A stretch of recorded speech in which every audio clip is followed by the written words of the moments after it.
So hello dear students, आज next lecture फिर से लेकर आए हैं स्ट्रक्चर ऑफ एटम का। लास्ट लेक्चर में बेटा आप लोग को मैंने एटॉमिक नंबर और एटॉमिक मास के बारे में बताया था। आज हमें बोर एटॉमिक मॉडल की तरफ बढ़ना है। इसके पहले थोड़ा सा हमने रदरफोर्ड एटॉमिक मॉडल के बारे में पढ़ा था और उसके ड्रॉबैक्स देखे थे। फिर चूँकि बीच में एक छोटा सा टॉपिक आ गया था atomic number and mass number, उससे रिलेटेड न्यूमेरिकल्स थे तो उसको कराना बहुत ज़रूरी था, तो मैंने बीच में लास्ट लेक्चर में उसी को पढ़ाया था। आज बेटा हम लोग किधर रदरफोर्ड के ड्रॉबैक्स को दूर करेंगे और बोर ने जो एटॉमिक मॉडल दिया था उसके बेसिस पर बात करेंगे। ठीक है, चलिए आइए शुरू करते हैं। तो अगर हम लोग बात करें तो बेटा हमारे पास क्या है, development leading of bore atomic model. क्या बेटा, development leading of Bohr's atomic model. बहुत इम्पॉर्टेंट लेक्चर आज से स्टार्ट हो रहा है स्ट्रक्चर ऑफ एटम का। ठीक है, बहुत ध्यान से देखिएगा। Development leading of bore atomic model में, ठीक है ना, इन्होंने बोर ने अपने एटॉमिक मॉडल में दो चीज़ों का ध्यान रखा था। किसका ध्यान रखा था बेटा? दो चीज़ों का ध्यान रखा था। एक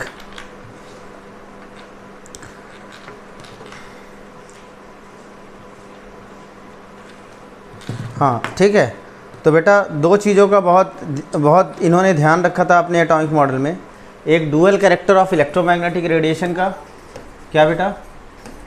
डुअल कैरेक्टर ऑफ क्या? Of electromagnetic radiation, of electromagnetic क्या चीज़? रेडिएशन। और दूसरा आपका experimental results regarding atomic spectra. क्या चीज़? Experimental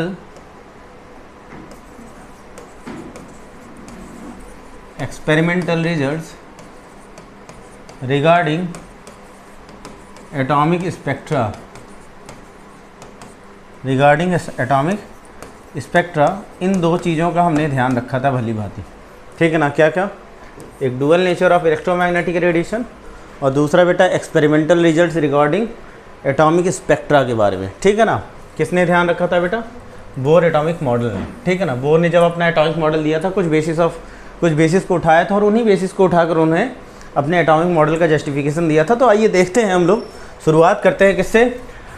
dual character of electromagnetic radiation से। किससे बेटा? Dual character of electromagnetic radiation. तो अगर हम लोग dual character of electromagnetic radiation की बात करेंगे ना, तो हम शुरुआत करने जा रहे हैं क्या चीज़? Dual character of electromagnetic radiation. क्या बेटा? Dual character of electromagnetic radiation, इससे शुरुआत करते हैं। और dual character of electromagnetic radiation की बात करेंगे ना, तो बेटा डुअल कैरेक्टर के बारे में अगर तुमसे कोई कभी भी पूछेगा ना रेडिएशन का, तो डुअल कैरेक्टर का मतलब होता है उसके पास दो नेचर होना। डुअल मतलब दो कैरेक्टरिस्टिक्स होना। कोई भी रेडिएशन अगर होगी तो उसके पास इलेक्ट्रोमैग्नेटिक रेडिएशन, तो उसके पास दो तरह के कैरेक्टर्स होंगे। एक आपका होगा बेटा पार्टिकल नेचर। ठीक है, आपको पता है, जो बच्चे मेरे से पहले से पढ़ रखे हैं उनको पता होगा पार्टिकल नेचर। और दूसरा क्या होता है बेटा? Wave nature. क्या चीज़ बेटा? Wave nature. ठीक है ना? हमें इस चैप्टर में हमें dual character of electromagnetic radiation के बारे में पढ़ना है। तो उन्होंने बहुत भली भांति ध्यान रखा था किस बारे में? Dual character of electromagnetic radiation और experimental results regarding atomic spectra. ठीक है ना? तो dual character of electromagnetic radiation क्या होता है बेटा? डुअल कैरेक्टर का मतलब ही होता है क्या चीज़?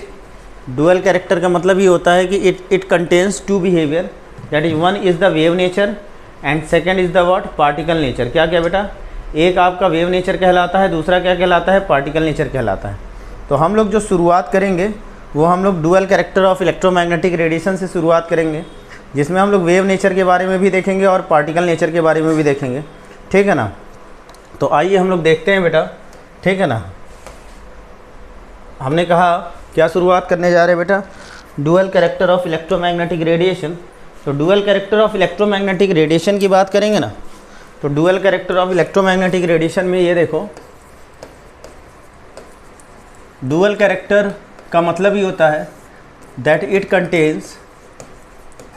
Contains both wave nature and particle nature. Both क्या बेटा? वेव नेचर एंड क्या चीज़? Particle nature. इसके पास वेव नेचर भी होता है और क्या होता है बेटा, पार्टिकल नेचर भी होता है।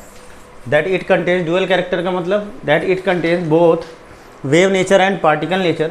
तो अगर हम वेव नेचर और पार्टिकल नेचर की बात करें तो बेटा वेव नेचर में हमारे पास 2 टॉपिक होते हैं और पार्टिकल नेचर में हमें 4 टॉपिक होते हैं। हमें इस चैप्टर में मेनली आपका पार्टिकल नेचर के बारे में मैं डिस्कस करूँगा, बहुत इंपॉर्टेंट टॉपिक है, ठीक है ना। तो अगर हम लोग वेव नेचर की बात करें तो वेव नेचर में हमारे पास 2 टॉपिक हैं। एक कहलाता है डिफ्रैक्शन, क्या कहलाता है, डिफ्रैक्शन, और दूसरा कहलाता है आपका इंटरफियरेंस। क्या कहलाता है बेटा, इंटरफियरेंस। फिर इसके बाद हमारे पास किसके बारे में देखना है बेटा, पार्टिकल नेचर के बारे में देखना है। पार्टिकल नेचर में हमें 4 टॉपिक का ध्यान रखना है, ठीक है, 4 चीज़ों का।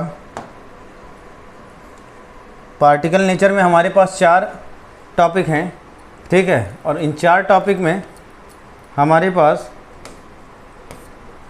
आइए देख लेते हैं। पहला है black body radiation, that is the most interesting topic, ठीक है ना। जो बच्चे मेरे से ऑफलाइन कनेक्टेड है वो ब्लैक बॉडी रेडिएशन वगैरह मुझसे अगर पढ़ चुके हैं तो आप कमेंट में ज़रूर लिखना कि कैसा पढ़ाया था मैंने। तो हमें पार्टिकल नेचर में बेटा किसके बारे में देखना, ब्लैक बॉडी रेडिएशन। दूसरा आपका क्या चीज़, फोटो इलेक्ट्रिक इफेक्ट। क्या चीज़, फोटो इलेक्ट्रिक इफेक्ट, बहुत ही इंटरेस्टिंग टॉपिक। इन दोनों से रिलेटेड आपके बहुत सारे आपके न्यूमेरिकल्स हैं, ठीक है ना। एनसीईआरटी में मेनली यही दोनों टॉपिक ही तो हैं। एक क्या चीज़ आपका जो न्यूमेरिकल्स कवर करते हैं, कौन कौन से, एक आपका ब्लैक बॉडी रेडिएशन और दूसरा क्या है आपका फोटो इलेक्ट्रिक इफेक्ट। तीसरा है variation of heat capacity of solid. क्या चीज़ बेटा, variation of heat capacity of solid as a function of temperature, of a solid as a function of temperature. और चौथा जो है वो है लाइन स्पेक्ट्रा, ठीक है ना, ऑफ एटम। क्या चीज़ बेटा, लाइन स्पेक्ट्रा ऑफ एटम।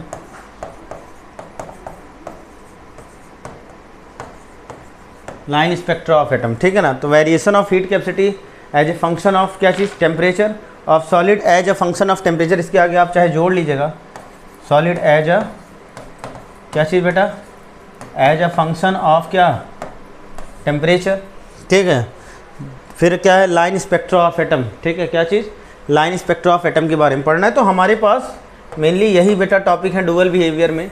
एक क्या चीज़, वेव नेचर, दूसरा क्या है, पार्टिकल नेचर। वेव नेचर में आपका डिफ्रैक्शन होता है, इंटरफियरेंस होता है, और पार्टिकल नेचर में क्या क्या होता है, black body radiation, photo electric effect, variation of heat capacity of solid as a function of temperature, और दूसरा है लाइन स्पेक्ट्रा। क्या चीज़ बेटा, लाइन स्पेक्ट्रा, ठीक है ना। तो सबसे पहले जो हम लोग शुरुआत करेंगे, हमने कहा आपको कि हमें किसके बारे में पढ़ना है बेटा, मेनली पार्टिकल नेचर को डिस्कस करूंगा मैं, क्योंकि आपका जो वेव नेचर के जो मेनली डिफ्रैक्शन और इंटरफियरेंस टॉपिक हैं ये आपको क्लास 12th में मिलेंगे ऑप्टिक्स में, ठीक है ना। तो आइए हम लोग देखते हैं आपका क्या चीज़, हाँ, ब्लैक बॉडी रेडिएशन, ठीक है ना। क्योंकि हमने wave nature of electromagnetic radiation के बारे में डिस्कस किया था कि आपका इलेक्ट्रोमैग्नेटिक रेडिएशन जो होता है उसमें हमने बताया था आपको कि आपका इलेक्ट्रोमैग्नेटिक रेडिएशन का मतलब ही होता है इलेक्ट्रो प्लस मैग्नेटिक। इलेक्ट्रो मतलब इलेक्ट्रिकल फील्ड कंपोनेंट और मैग्नेटिकल मतलब होता है बेटा मैग्नेटिकल फील्ड कंपोनेंट, सही है ना। इलेक्ट्रो का मतलब इलेक्ट्रिकल फील्ड कंपोनेंट और मैग्नेटिकल का मतलब क्या चीज़, मैग्नेटिकल फील्ड कंपोनेंट, ठीक। तो अगर हम लोग बात करें, ठीक है ना, इलेक्ट्रिकल फील्ड कंपोनेंट और मैग्नेटिकल फील्ड कंपोनेंट, ठीक है ना, ऐसी कोई भी रेडिएशन जिसके पास इलेक्ट्रिकल फील्ड कंपोनेंट होगी और मैग्नेटिकल फील्ड कंपोनेंट होगी उसको हम लोग क्या कहते हैं बेटा, इलेक्ट्रोमैग्नेटिक रेडिएशन कहते हैं। तो हम लोग को शुरुआत कहाँ से करनी है बेटा, पार्टिकल नेचर से करनी है। वेव नेचर के बारे में मैंने इलेक्ट्रोमैग्नेटिक रेडिएशन मैंने डिस्कस किया था और वेव से रिलेटेड जितने भी टर्म्स थे मैंने आपको बताया था, उसको थोड़ा सा याद दिला देता हूँ कि आपका जो वेवलेंथ होता है उसको लैम्डा से रिप्रेजेंट करते हैं, ठीक है ना, क्योंकि इन सब की ज़रूरत पड़ने वाली है, ठीक है ना। आपका फ्रीक्वेंसी जो होता है इसको न्यू से रिप्रेजेंट करते हैं, बताया था मैंने, ठीक है ना। टी जो होता है वो होता है टाइम पीरियड, क्या होता है बेटा, टाइम पीरियड होता है, ठीक है ना। सी क्या था, स्पीड ऑफ लाइट थी, सी क्या थी बेटा, स्पीड ऑफ लाइट थी, बोलो सही है, ठीक है ना। आपका रिलेशन हमने देखा था, रिलेशन क्या था, nu equals to C by lambda. तो ये मैं याद दिला रहा हूँ इसलिए क्योंकि इनकी बहुत ज़रूरत पड़ने वाली है अभी, ठीक है ना। तो हम लोग जो शुरुआत करेंगे बेटा वो हम लोग ब्लैक बॉडी रेडिएशन से शुरुआत करेंगे। किससे? ब्लैक बॉडी रेडिएशन से, यानी पार्टिकल नेचर से मैं शुरुआत करूँगा एकदम। अब ध्यान से, ठीक है, ध्यान से बैठ जाइए, अपनी पेन और कॉपी लेकर और कॉन्सेप्ट के साथ देखिएगा, ठीक है ना। साथ में बेटा अगर आपको ये वीडियोस अच्छे लगते हैं तो आप अपने जो फ्रेंड्स हैं उनको ज़रूर इस चैनल से कनेक्ट करिए, और चैनल से कनेक्ट करके, ठीक है, आप उनको भी जोड़िए, ठीक है। आइए देखते हैं हम लोग क्या चीज़ बेटा,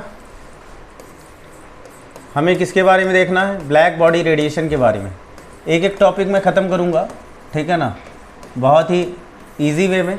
ब्लैक बॉडी रेडिएशन, देखो ब्लैक बॉडी रेडिएशन की अगर मैं बात करूँ तो क्या होता है? पहली बात ब्लैक बॉडी रेडिएशन, और ब्लैक बॉडी क्या होता है? कोई भी आइडियल बॉडी जो परफेक्ट एब्जॉर्बर हो और परफेक्ट एमिटर हो रेडिएशन का, उसको हम लोग क्या कहते हैं? ब्लैक बॉडी कहते हैं।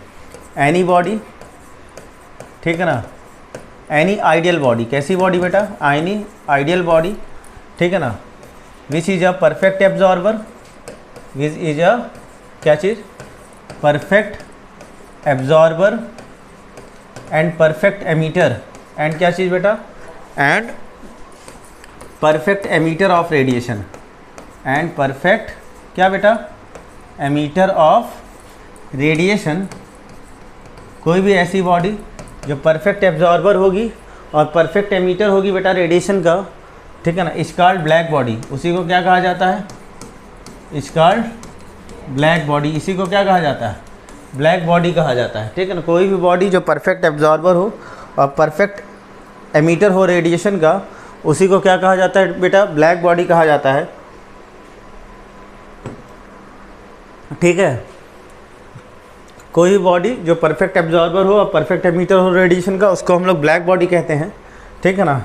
And the radiation emitted by such a body, and the radiation emitted by such a body, emitted by such a body is called black body radiation, is called क्या चीज़? is called black body radiation। इसी को क्या कहा जाता है बेटा? Black body radiation कहा जाता है। भैया जाहिर सी बात है, अगर रेडिएशन उस बॉडी से निकलेगी तो ब्लैक बॉडी से चूँकि रेडिएशन निकल रही है, इस वजह से उसको हम लोग क्या कहेंगे? ब्लैक बॉडी कहेंगे, ब्लैक बॉडी रेडिएशन कहेंगे, ठीक है। आओ देख लेते हैं। तो अब देखो, इस कॉन्सेप्ट को मैक्स प्लैंक ने दिया था 1900 में। कब दिया था बेटा?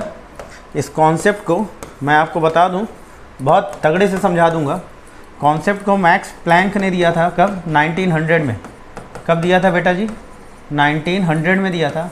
पता है, एक छोटी सी कहानी बता देता हूं तुमको, उसी कहानी से तुम आज ये ब्लैक बॉडी रेडिएशन का कॉन्सेप्ट पूरा समझ जाओगे। लोहार को देखा है? ठीक है भैया, लोहार अगर लोहा गर्म करता है, लोहार अगर इस आयरन ऑब्जेक्ट को गर्म करता है, तो आपको पता होगा अगर लोहार लोहे को गर्म कर रहा है ना, तो गर्म करने पर वो किस कलर का हो जाता है? रेड कलर का हो जाता है। जब वो रेड कलर का हो जाता है तो इसका मतलब वहाँ पास रेडिएशन एक्चुअली रेड कलर की निकलती है, ठीक है ना। क्या चीज़? रेडिएशन किस कलर की निकल रही है? रेड कलर की निकल रही है, जो कि हमारी आँखों तक आ रहा है बेटा, जो कि क्या हो रहा है? हमारी आंखों तक आ रहा है। इस वजह से वहाँ पास जो कलर होता है वो कैसा दिखाई देता है? रेड दिखाई देता है। भैया मैक्स प्लैंक भी थोड़ा सा इसी तरह का कुछ कारनामा किए थे। उन्होंने क्या किया? उन्होंने एक मेटल ऑब्जेक्ट लिया, ठीक है ना। ब्लैक बॉडी होता है भाई, परफेक्ट एब्जॉर्बर होता है रेडिएशन का, एनर्जी का, और परफेक्ट एमिटर होता है, ठीक है, रेडिएशन का। तो इन्होंने क्या किया? एक लोहा ले लिया, समझ लो एक लोहार है, लोहा ले लिया और लोहे को लेकर क्या कर रहा है? गर्म कर रहा है। जब गर्म करेगा तो वो क्या होगा? धीरे धीरे शुरुआत में क्या होगा? वो जो लोहा है वो एनर्जी को क्या करेगा? एब्जॉर्ब करेगा, और एब्जॉर्ब करने के बाद एक समय ऐसा आएगा कि वो एनर्जी वहाँ से एमिट करना शुरू कर देगा, रेडिएट करना शुरू कर देगा। और जैसे जैसे और हीट बढ़ाते चले जाएँ, वैसे वैसे ये किस कलर में कन्वर्ट हो जाता है? कलर उसका कैसा हो जाता है बेटा? रेड हो जाता है। क्या हो जाता है? रेड हो जाता है, ठीक। चल भैया ठीक है, रेड हो जाता है, ठीक है। अब जैसे ही रेड हुआ, अब इन्होंने क्या किया? ठीक है, रेड होते ही आपके जो ब्लैक स्मिथ होता है, यानी जो लोहार होता है, वो क्या करता है? उसको पीट कर उसको स्ट्रक्चर देता है, ठीक है ना। अब मान लो इन्होंने क्या किया? इन्होंने रेड तक नहीं छोड़ा, इन्होंने इसको और एनर्जी देना शुरू कर दिया। लगातार इसको एनर्जी दे पड़े थे, और लगातार जैसे जैसे इसको एनर्जी सप्लाई कर रहे थे, ठीक है ना, वैसे वैसे यहाँ से क्या हो रहा था? रेडिएशन का जो कलर था अब चेंज होना शुरू हो गया था, यहाँ से जो रेडिएशन निकल रही थी उसका कलर चेंज होना शुरू हो गया था, ठीक है ना।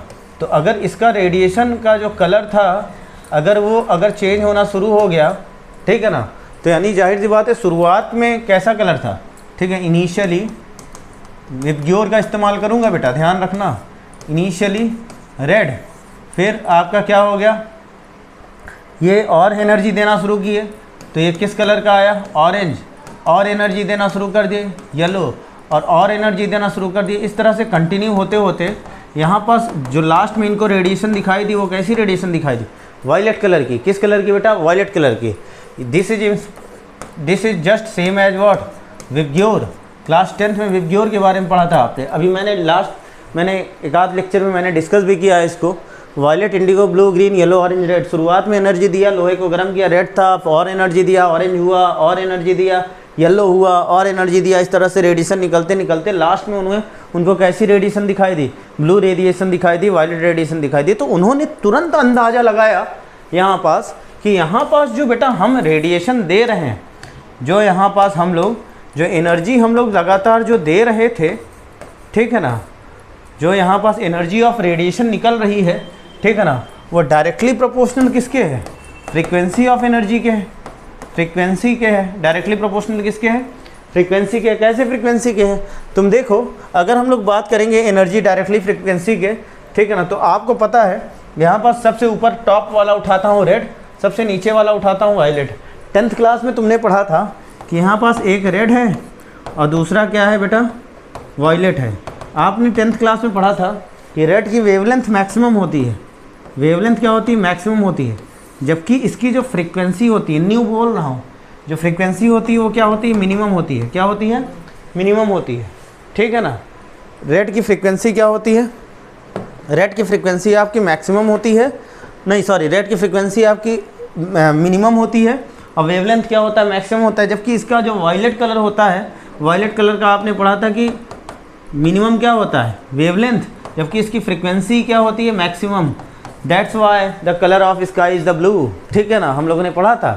तो यहाँ पास उन्होंने तुरंत अंदाज़ा लगाया कि यहाँ पास अगर ये रेड से किधर की ओर बढ़ रही है, वायलेट की तरफ, अगर एनर्जी बढ़ाने पर रेड से वायलेट की तरफ अगर रेडिएशन निकल रही थी, तो इसका मतलब क्या है कि energy goes from what, minimum frequency to maximum frequency. Energy किधर से किधर गई बेटा, मिनिमम फ्रीक्वेंसी से, न्यू से रिप्रेजेंट करते हैं, किधर जा रही थी, मैक्सिमम फ्रीक्वेंसी तक जा रही थी।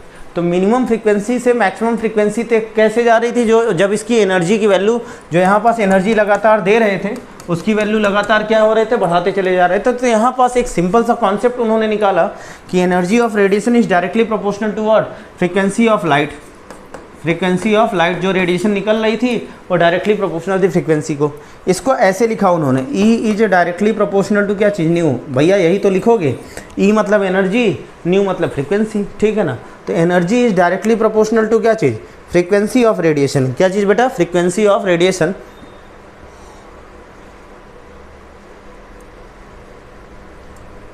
सही है ना। तो यहाँ पास ये देखो, जाहिर सी बात है एनर्जी की वैल्यू बढ़ा रहे थे तो लगातार फ्रीक्वेंसी ऑफ रेडिएशन क्या हो रही थी, बढ़ रही थी। एनर्जी की वैल्यू घटा दोगे, फ्रीक्वेंसी ऑफ रेडिएशन घट जाएगी। तो उन्होंने तुरंत अंदाज़ा लगाया। तो यहाँ पास उन्होंने ये कहा, ठीक है, कि भैया यहाँ पास जो यहाँ से रेडिएशन लगातार निकल रही थी, ठीक है ना, जो यहाँ से रेडिएशन निकल रही थी, ठीक है, जो यहाँ से एनर्जी निकल रही थी, एनर्जी ऑफ रेडिएशन, वो डायरेक्टली किसके प्रोपोर्शनल थी, फ्रीक्वेंसी ऑफ रेडिएशन के। तो जाहिर सी बात है, सिंस हमें पता चला कि energy is directly proportional to frequency, तो डायरेक्टली प्रोपोर्शनल का जब साइन हटता है तो किसी ना किसी कांस्टेंट से मल्टीप्लाई होता है और इक्वल टू आता है, आपको पता है। तो यहाँ से डायरेक्टली प्रोपोर्शनल का साइन हटा, इक्वल टू आया, और यहाँ पास जो कांस्टेंट आता है इसको हम लोग स्मॉल एस से रिप्रेजेंट करते हैं। क्योंकि ये कॉन्सेप्ट किसने दिया था, सर मैक्स प्लैंक ने दिया था। किसने दिया था, सर मैक्स प्लैंक ने दिया था। कब, 1900 में। इस वजह से इसको हम लोग क्या कहते हैं बेटा, प्लैंक्स कांस्टेंट कहते हैं। क्या कहते हैं, प्लैंक्स कांस्टेंट कहते हैं। एच को क्या कहते हैं बेटा, प्लैंक्स कांस्टेंट कहते हैं। और इस प्लैंक्स प्रोपोर्शनैलिटी कांस्टेंट है, और इस प्रोपोर्शनैलिटी कांस्टेंट को भैया डायरेक्टली प्रोपोर्शनल का साइन हटा तो किसी ना किसी कांस्टेंट से मल्टीप्लाई हुआ, और यहाँ पास चूँकि डायरेक्टली प्रोपोर्शनल का साइन हटता है तो जो कांस्टेंट आता है उसी को हम लोग क्या कहते हैं, प्रोपोर्शनैलिटी कांस्टेंट कहते हैं, जिसको हम लोग क्या कहते हैं, प्लैंक्स कांस्टेंट भी कहा जाता है। और इसकी वैल्यू होती है 6.62 इंटू 10 की पावर -34 जूल सेकेंड। कितनी वैल्यू होती है बेटा, ध्यान रखना, 6.62 इंटू 10 की पावर -34 जूल सेकेंड। ठीक है ना, आ रही बात समझ में? अब देखो ध्यान से समझना। ठीक, अब देखो E क्या है, एनर्जी, H क्या है, प्लैंक्स कांस्टेंट, न्यू क्या है, फ्रीक्वेंसी। आपने पढ़ा था, ठीक है, कि nu equals to C by lambda relation पढ़ा था। तो भैया यहाँ पास अगर मान लो तुमसे क्वेश्चन में फ्रीक्वेंसी केवल दे दिया जाए और एनर्जी ऑफ रेडिएशन पूछे, H तो प्लैंक्स कांस्टेंट है ना, वैल्यू रख के कैलकुलेट किया जा सकता है, सही है ना। लेकिन मान लो फ्रीक्वेंसी ना दिया हो, फ्रीक्वेंसी की जगह तुमसे क्या दे दिया जाए, लेमडा दे दिया जाए। लेमडा क्या है, वेवलेंथ है।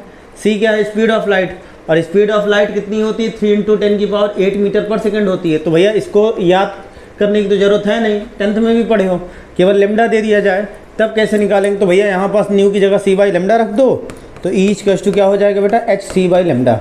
चल भैया ये हो गया, यानी लेमडा दे दिया जाए, C की वैल्यू कितनी होती है, 3 इंटू 10 की पावर 8 मीटर पर सेकेंड, सही है। और यहाँ पास H क्या है, प्लैंक्स कांस्टेंट है, ये है, इसकी वैल्यू होती है 6.62 इंटू 10 की पावर -18 जूल सेकेंड, सही है ना। तो अब एक चीज़ ध्यान रखना कि यहाँ पास मैंने जो तो तुम्हें कॉन्सेप्ट बताया है, इस कॉन्सेप्ट में ये जो रेडिएशन निकलती है ना, इसमें फोटॉन्स पाए जाते हैं। क्या पाए जाते हैं बेटा,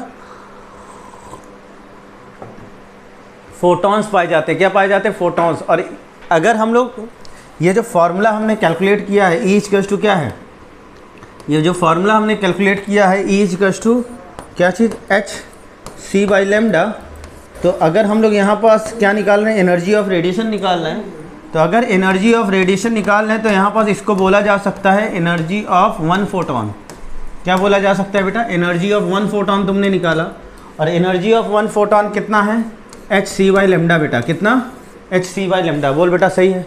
तो ये एनर्जी ऑफ 1 फोटोन है। मान लो इस तरह से n फोटॉन्स हैं, भैया रेडिएशन में एक फोटोन तो होगा नहीं, रेडिएशन में क्या पाए जाते हैं, फोटॉन्स पाए जाते हैं, और फोटॉन्स एक तो होगा नहीं, फोटॉन्स क्या होंगे, मल्टीपल्स में होंगे। तो मल्टीपल्स में होंगे तो energy of 1 photons HC by lambda.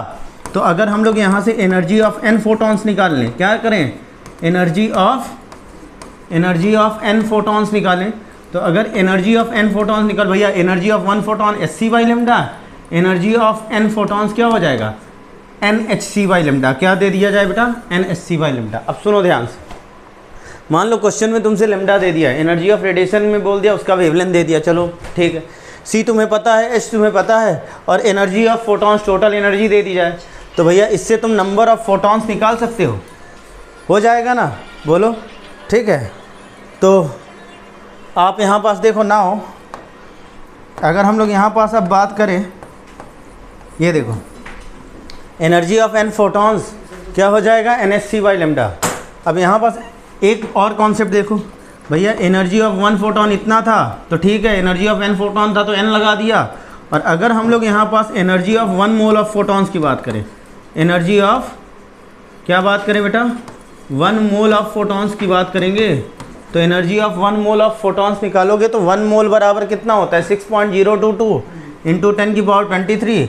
तो यहाँ पास ये क्या हो जाएगा, 6.022 इंटू 10 की पावर 23 से मल्टीप्लाई कर देना अगर उसने 1 मोल पूछा है, ठीक है ना। कभी भी अगर उसने एनर्जी बोला जूल पर मोल, तो जूल पर मोल का मतलब क्या है कि भैया जितनी एनर्जी है, ठीक है ना, उसमें 1 मोल से क्या कर दो, मल्टीप्लाई कर दो। तो 6.022 इंटू 10 की पावर क्या चीज़, 10 की पावर 23। और यहाँ पास ये क्या भैया, ये किसका था, ये आपका 1 फोटॉन का था, 1 मोल का निकालना है, तो this becomes what, HC by lambda. आ रही बात समझ में, ठीक है ना। तो ये रहा energy of 1 mole of photons. अब हमें बेटा NCERT के कुछ और न्यूमेरिकल्स कर लेते हैं, ठीक है ना। तो NCERT के अगर हम लोग कुछ न्यूमेरिकल्स देखेंगे, ठीक है, आओ देख लेते हैं इससे रिलेटेड कुछ न्यूमेरिकल्स, 1-2 न्यूमेरिकल्स। बाकी न्यूमेरिकल्स मैं नेक्स्ट क्लास में डिस्कस करूँगा, ठीक है ना, ताकि इन टॉपिक से रिलेटेड, क्योंकि नेक्स्ट क्लास में मैं तुम्हें केवल न्यूमेरिकल्स ही तो कराऊँगा, ठीक है।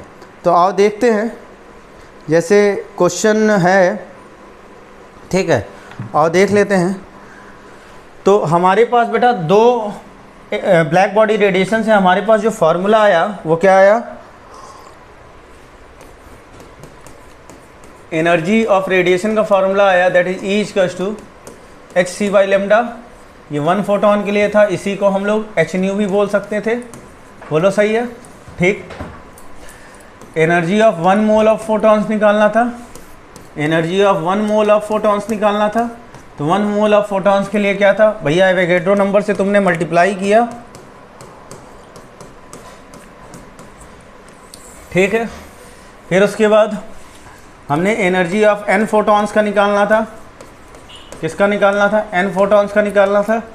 तो यहाँ पास ये हो जाएगा E इक्वल्स टू क्या चीज़, NH C बाई लेमडा। क्या चीज़, ENH C बाई लेमडा, सही है ना। तो आओ हम लोग यहाँ पास कुछ न्यूमेरिकल्स करते हैं बेटा। जैसे क्वेश्चन तुम्हारा यहाँ पास NCERT का एग्जाम्पलर क्वेश्चन है, ठीक है। क्वेश्चन ध्यान से देखना, ठीक है। क्वेश्चन बोला है, ठीक है, सिंपल क्वेश्चन है, कर लोगे। ये देखो बोला है calculate energy of 1 mole of photons. देखो पूछ लिया ना, क्या बोला है, calculate energy of 1 mole of photons. क्या चीज़ बेटा, calculate energy of 1 mole of photons of radiation whose frequency of radiation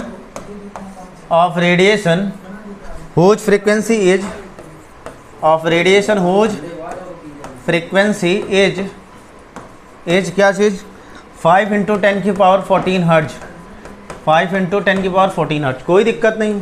तुम देखो बहुत आसान क्वेश्चन है ना। क्या बोला है, एनर्जी निकालना 1 मोल ऑफ फोटॉन्स की। एनर्जी ऑफ 1 फोटॉन क्या है, एच न्यू। भैया चूँकि फ्रीक्वेंसी दे रखी है, देखो ध्यान से। तो कोई भी न्यूमेरिकल जब हमें करना है तो उस न्यूमेरिकल के लिए पहले क्या करना है, हमें क्या दिया हुआ है वो लिख लो, और फिर भैया क्या कैलकुलेट करना है वो लिख लो। तो यानी अगर हम लोग यहाँ पास ध्यान से देखो, तुम्हें क्या निकालना है, एनर्जी ऑफ रेडिएशन निकालना, ठीक। और यहाँ पास फ्रीक्वेंसी यानी न्यू की वैल्यू कितनी दी है, 5 × 10 की पावर क्या, 5 × 10 की पावर 14 हर्ट्ज, ठीक है ना। एनर्जी निकालना है, फ्रीक्वेंसी दे दिया है कितना, 5 × 10 की पावर 14 हर्ट्ज, ठीक है ना, सही है ना। और एनर्जी कितने का निकालना है, 1 मोल ऑफ फोटॉन्स का। तो सिंस हमने पढ़ा है कि energy of 1 mole of photons, क्या चीज़, energy of 1 mole of photons अगर निकालोगे तो ये क्या हो जाएगा, 6.022 × 10 की पावर 23 × h न्यू, ठीक। आओ देख लेते हैं। तो यहाँ पास ये देखो ध्यान से, ये 6.022 × 10 की पावर 23, ठीक है ना। h क्या है बेटा, प्लैंक्स कांस्टेंट है। h क्या है, h क्या है, प्लैंक्स कांस्टेंट है, ठीक है। थोड़ी देर में बात कर रहा हूँ, 1 मिनट। तो यहाँ पास ये देखो, यहाँ पास h क्या है, प्लैंक्स कांस्टेंट कितनी वैल्यू थे, 6.62 × 10 की पावर -34, ठीक है ना। मल्टीप्लाइड बाई फ्रीक्वेंसी कितना दे रखा है, 5 × 10 की पावर 14 हर्ट्ज। अब इसको तुम सॉल्व कर लो, तुम्हारा आंसर आ गया। और चेक कर लेते हैं, ध्यान से देखना। तो यहाँ पास अगर हम लोग बात करें, मैं इधर सॉल्व कर दे रहा हूँ सामने, ठीक है ना। या तो बेटा ये लो, ठीक है, उम्मीद है दिख रहा होगा। ये देखो, ये 6 × 10 की पावर 23 है। तो यानी यहाँ पास ये देखो, अगर हम लोग बात करेंगे तो यहाँ पास अब देखो, पहले सॉल्व करो। सॉल्व कैसे करोगे भैया, पावर वाला अलग अलग ले लो, ठीक है ना। कभी भी बेटा फिजिकल केमिस्ट्री तुम्हें कैलकुलेशन सिखाती है, तो कैलकुलेशन के लिए आप खुद से कैलकुलेशन में दिमाग लगाओ कि कैलकुलेशन कैसे करना है, क्योंकि जेईई और नीट में आपको कैलकुलेशन करने के लिए कैलकुलेटर नहीं मिलेगा, ठीक है। तो आप कैलकुलेशन का कॉन्सेप्ट अपने से क्लियर करो। कैलकुलेशन करते करते आप इतने एक्सपर्ट हो जाओगे कि हर कैलकुलेशन आप कर लोगे। देखो कैसे करते हैं, ये देखना।